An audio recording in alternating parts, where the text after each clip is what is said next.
Ayu Ting Ting kesal dibilang tak mesra lagi dengan Boy William. Penyanyi dangdut Ayu Ting Ting kesal imbas disebut merenggang dengan presenter Boy William. Dia bahkan membantah tegas jika hubungannya dengan Boy merenggang. Ayu terlihat sewot disebut tak mesra lagi dengan Boy. Mulai timbul pertanyaan apakah benar kemesraan Ayu Ting Ting dan Boy William sebatas konten alias gimmick. Penyebabnya, setelah Ayu Ting Ting dan Boy William meraup banyak views di YouTube dan trending, mereka jarang terlihat bersama lagi.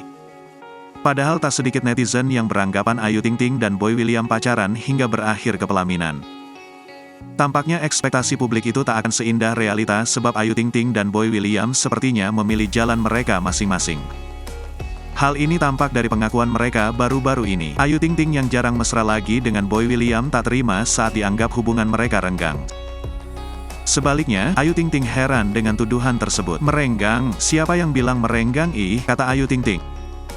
Ayu Ting Ting juga menegaskan kalau hubungannya dengan Boy William baik-baik saja.